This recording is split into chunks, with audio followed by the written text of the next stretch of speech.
Walaupun Menko Polhukam sudah mengingatkan bahwa tidak ada berkas yang terbakar dan bahkan tidak ada barang bukti, tapi prasangka tetap berjalan sampai hari ini. Karena itu saya kepingin mendengar kembali dari Menko Polhukam, Pak Profesor Mahfud MD.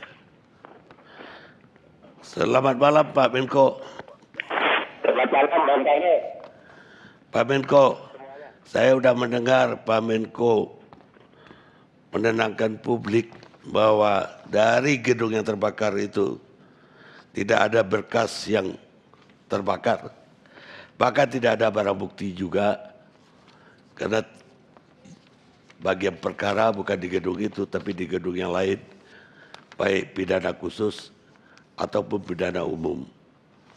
Tapi toh spekulasi itu tetap menjalar dan berkembang dan dihubungkan dengan perkara Joko Chandra karena ada jaksa Pinangki yang terlibat, sehingga seolah-olah itu tuduhannya dibakar. Bagaimana Pak Menko menanggapi ini? Baik, nanti yang lebih detail itu akan disampaikan oleh Bapak Kapus Penkum Kejaksaan Agung ya, Pak Hari Setiono. Tapi saya akan menyampaikan beberapa hal yang secara umum menjawab masalah-masalah yang disampaikan oleh Bang Karni tadi. Pertama begini, pemerintah punya 3 catatan prinsip, catatan dasar untuk menyikapi persoalan itu. Pertama, berkas-berkas perkara yang sedang ditangani oleh Kejaksaan Agung,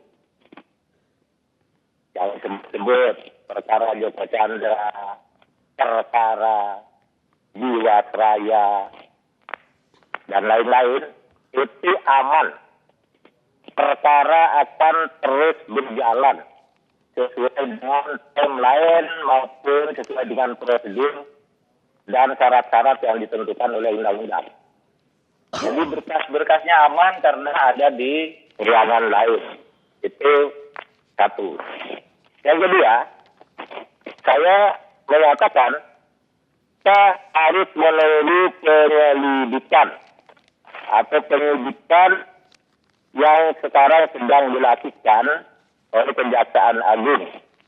Dan Kejaksaan Agung itu sudah membentuk posko bersama antara Jampidum dan Pasret melakukan penyelidikan tentang kasus ini. Lalu yang ketiga, renovasi gedung yang tadi kabarnya tidak diasuransikan, itu nanti akan dilakukan sesuai dengan aturan-aturan yang terkait dengan Undang-Undang Cagar Budaya. 3 hal pokok itu sikap pemerintah. Lalu saya ingin menjawab atau mengurai lebih lanjut isu-isu tadi yang ditanyakan. Saya memang bilang kita jangan terlalu banyak berspekulasi. Tapi saya memastikan ya bahwa kita harus menunggu polisi.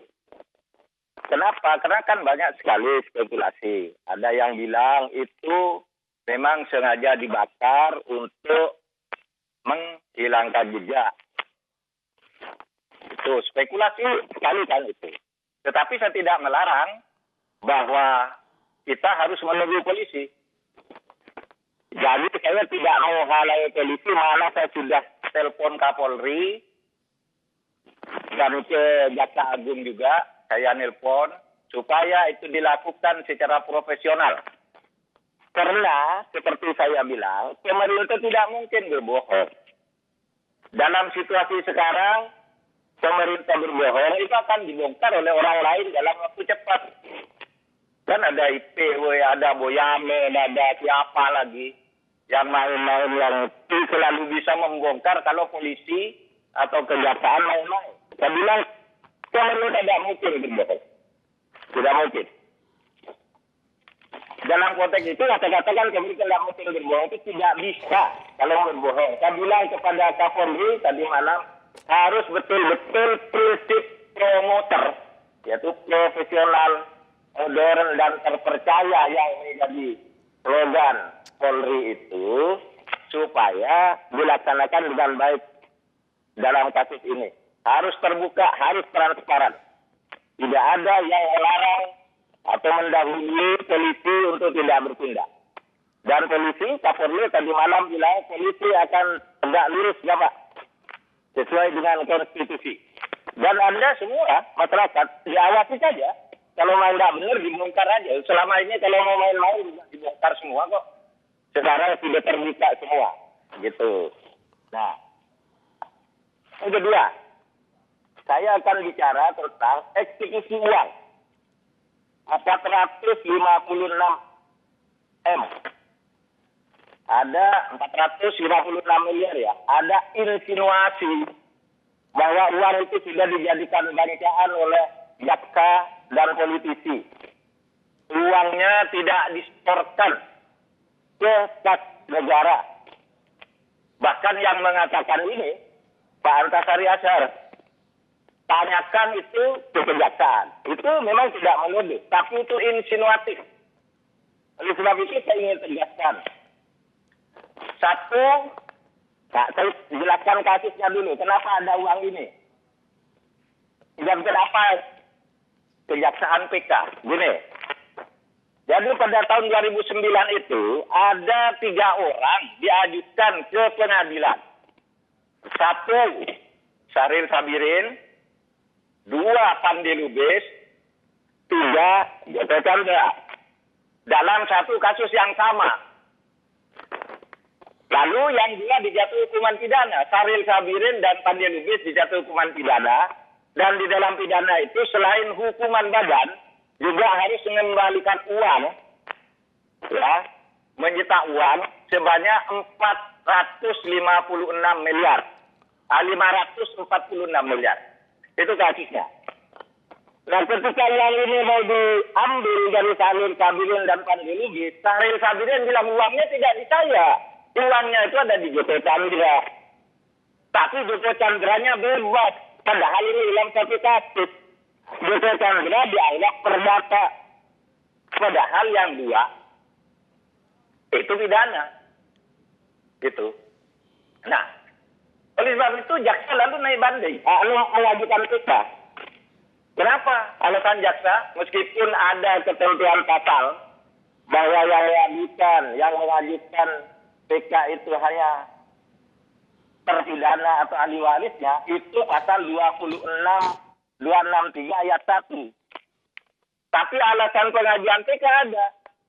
Jika putusan hakim mengandung pertentangan satu sama lain, atau jika hakim memidana tetapi tidak disertai pemidanaan, maka bisa PK.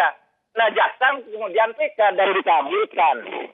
PK itu oleh Kejaksaan Agung, oleh Mahkamah Agung.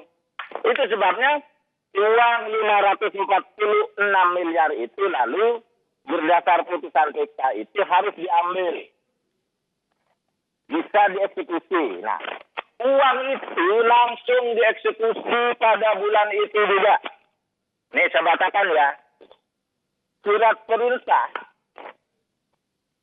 eksekusi dikeluarkan oleh Kepala Kejaksaan Negeri Setia Untung Ari Muladi dengan nomor perintah 142 bla bla bla 2009.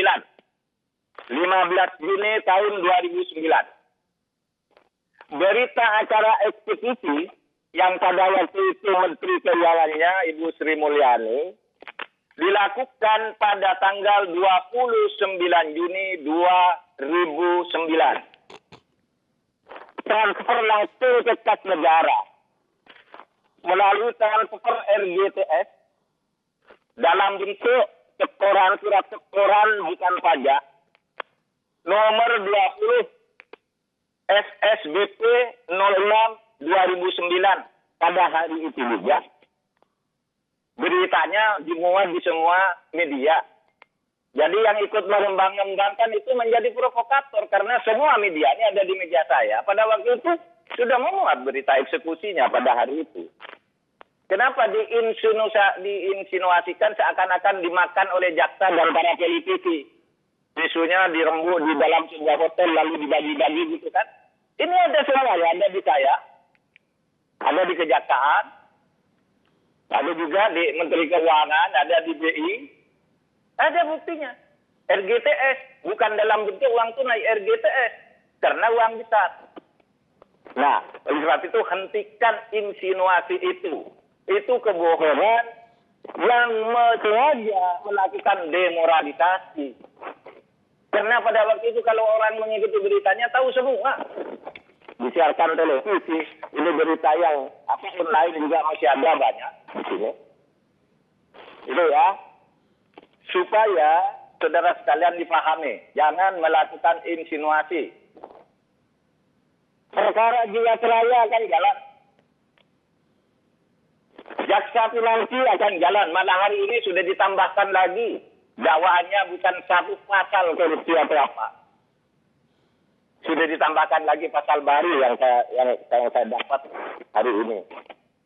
Jadi jangan selalu mulai dengan menyalahkan, mencari-cari.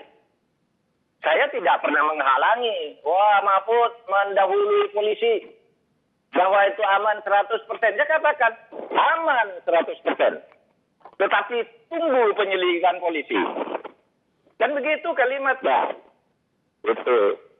Jadi dipotong-potong begitu, nggak benar. Nah, saudara, saya menjawab. Kecurigaan itu boleh apa enggak? Ya, kalau menurut agama, melalui dulu Pak Fahri Hamzah melalui ALC juga mengatakan kita ini jangan curigalah. Pada waktu kasus KTP kata Pak Fahri korupsi. Tidak boleh curiga dosa. Saya katakan curiga itu menurut agama boleh. Dalilnya begini.